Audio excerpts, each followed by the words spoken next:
Stop believing the lie that success is clean, predictable, and painless.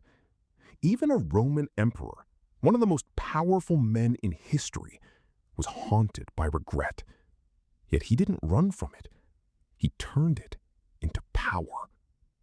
Right now, in 2026, we live in a world addicted to blame. Blame your boss. Blame your past. Blame the system. Blame your mental health. And every time you do, you give away a piece of your power. Because the truth is uncomfortable, but freeing. Your life changes the moment you stop asking who is responsible and start answering, I am. This is the philosophy of Marcus Aurelius, a man who ruled an empire while battling his own mind. In his private writings, later known as meditations, he didn't praise himself. He corrected himself relentlessly. And today, we're going to use his mindset to turn your failures into fuel. Number 1. The mirror of the emperor. Look around. We are living through a silent crisis. Anxiety, burnout, emotional instability. But beneath it all, there's something deeper.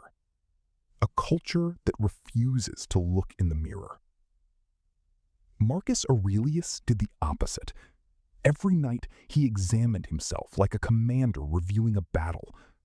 Where did I fail? Where did I react poorly? Where did I fall short of my own standards? Not to punish himself, but to reclaim control. Because radical accountability is not self-hatred. It is self-ownership. When you stop blaming the world, you take your power back from it. And in a chaotic world, that is the only stable ground you have. Number 2.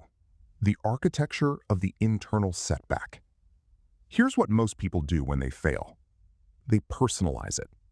I'm not good enough. I always mess things up. But Stoics saw failure differently. They turned emotion into observation. Instead of saying, I'm a failure, they asked, what exactly happened? Strip it down, like a scientist. What decision led here? What assumption was wrong? What could I control that I ignored? Marcus Aurelius practiced something called the view from above. He would zoom out, seeing his life from a higher perspective. And suddenly, today's failure became a small moment in a long journey. Not a life sentence, but a lesson. And here's the key. You don't live in the past mistake. You take ownership in the present moment. No excuses, no shame spiral, just clarity. Number 3. The alchemy of ego destruction. Your ego will fight this process. Because your ego survives by protecting a story. It wasn't my fault. They didn't understand me. The situation was unfair. And maybe it was. But that story keeps you weak. Marcus Aurelius wrote, if you are distressed by anything external, the pain is not due to the thing itself, but to your estimate of it. That's where power lives.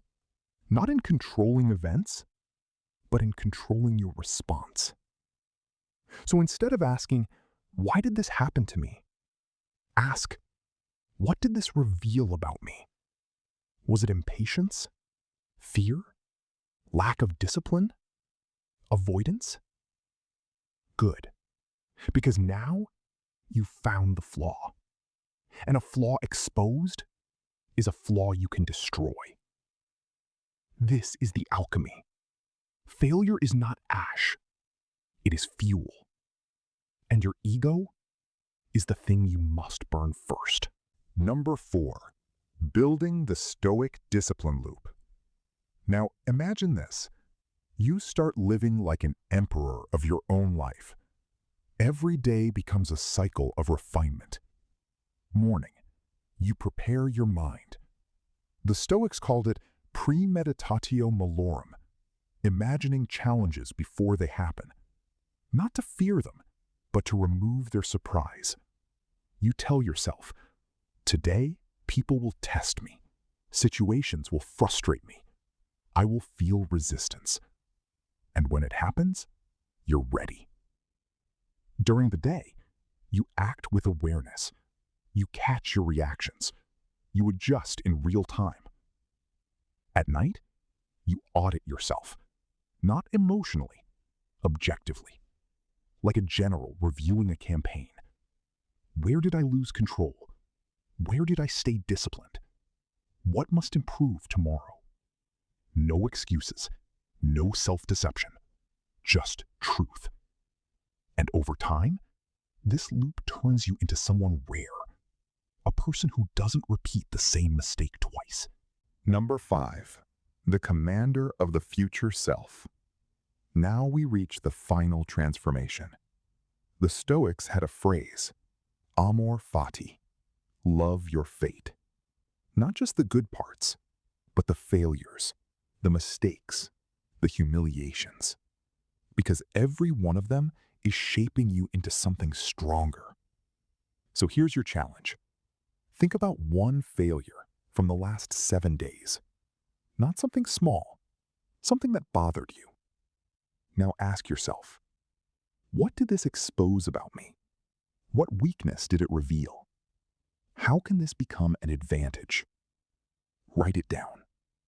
Because the moment you turn pain into strategy, you stop being a victim of your life, and you become its architect.